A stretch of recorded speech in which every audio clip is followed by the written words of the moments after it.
would like to welcome everybody to our fourth luxury summit this year. Thank you very much for being here. And I would like to take this opportunity to thank our event sponsor, KPMG, and all the other sponsors that made possible this event, NC State and all the others that are participating in the event. I will also thank our moderators, because this is a content-driven event, and without them we would not be able to have it. And all the speakers that are participating in the different panels. In primis, Milton Pedraza, thank you Milton for helping us. Bob Schulman, thank you very much. And Venanzio Ciampa. I'm not going to spend too much time because I want to give the floor to our president, Alberto Milani, so we can start our summit. Thank you again. So right now, when you think of like an influencer, you think of like bloggers, and you kind of think about like Instagram personalities, but it's really like the association of what used to be a celebrity. So a celebrity has a lot of influence, and an affluential customer is somebody that has a lot of money and is willing to spend a lot of money on quality items. So I think we have to stop looking just only at the terminology and saying, how do we reach this target demographic and really break down the customer profile? Who is willing to invest in luxury? Who's willing to connect with a customer, with a brand, and build that relationship with them, and then actually align with them so that they can build these relationships with a strong demographic that really connects with a customer profile. So an affluential customer is going to be somebody that has like a really strong presence, and they also, an affluencer rather, is going to have a strong presence, and they're going on social media, and they're going to be able to impact other consumers' decisions. Those are the people that we don't only want to support once or twice. We want to build a long-term relationship with them and say, hey, can you come and partner with us in different capacities so that you show that you advocate for this brand, and we want to make sure that we incorporate you into our family. We focus on 3 different categories of luxury. So in addition to personal luxury, which is what everyone's super familiar with, like clothing, accessories, footwear, we also focus on experiential luxury, which includes hospitality, gastronomy, art, and then the third would be transportation luxury, which is anything air, land, and sea related that would fall in the luxury category. So I think by doing that, we're exposing the students to a more holistic view of luxury. I noticed a lot of my students maybe came in thinking they wanted to be in the luxury industry in clothing. That sort of is the one that everyone gravitates to, but then when they get in the program and they're exposed to hospitality, travel, they realize there are other categories of luxury that really interest them. So through this lens of these 3 categories of luxury, they're learning their business objective management skills, and then they're also being exposed to the global perspective. So the students spend half of the year in Raleigh, North Carolina, then they spend the other half in Paris. And then they're also being completely immersed into those 3 categories of luxury, whether it's through tours or through guest speakers we have come in. It's across those 3. So I think it gives the students a more well-rounded perspective on luxury so that they can decide which area that they want to pursue. It's an accelerator sometimes, because in terms of enrollment and motivation, this familiar type of approach that actually I have a real family approach because my family work in the business. But that said, it can really help, to overcome major problems and find a way, work the extra miles, the extra 3 miles. Sleep in the office. It's something that comes almost natural for us. As you said, we have that problem solving, we need to solve it, we need to overcome the difficulty, let's come together as a community, and it's coming from the values of probably being Italian, our family values come across. And that is amazing. Looking at the other side of the coin, it's sometimes a problem because we tend to take things too personal. So Americans in general, Anglo-Saxon countries and communities are more dry, Things are a fact, that's it. They don't attach anything to it. We attach a story to any single fact that happened to us. Oh, He didn't send me the email.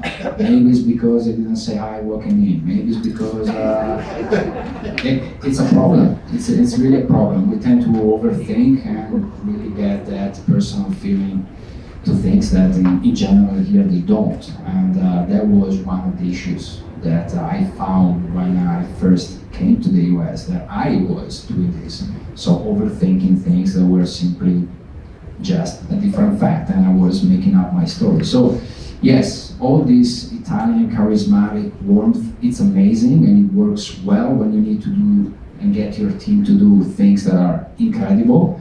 On the other side, I have to say sometimes it backfires because it limits us from stick to the facts. We actually are rejecting venture dollars. It's a supply and demand problem, and I think for a lot of time in Silicon Valley, we've seen in the past that there has been a demand for people to want to go and attract ventures. But now there's a lot of people that have a lot of money to give, and their risk tolerance is pretty high, and so they'll give money to any idea that might just become a unicorn. We've seen all these successful unicorns. But what that means as a founder is you want to start being a little bit more judicious about who you partner with, because then their expectations are going to be high. And they have an influence on your business and what you can do.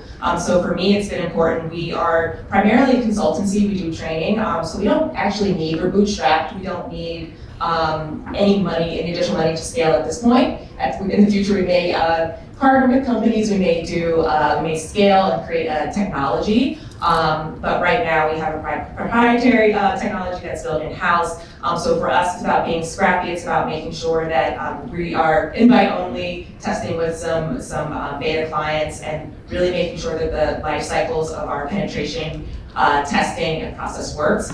So we've just been very selective about the venture capitalists that we talk with, and setting expectations that we have our choice of who we want to work with. So they really need to pitch us at this point.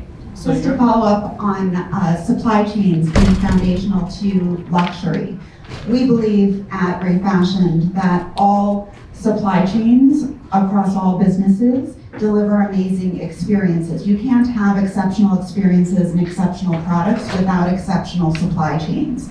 And so it's foundational to every industry in the world, every vertical. And we are now seeing that supply chains are becoming blurred to the consumer and are becoming part of the consumer-facing experience with things So what are like examples of that? customization, on-demand, in-store, modification of specific designs, having things that are algorithmically recommended and followed up by personal touch.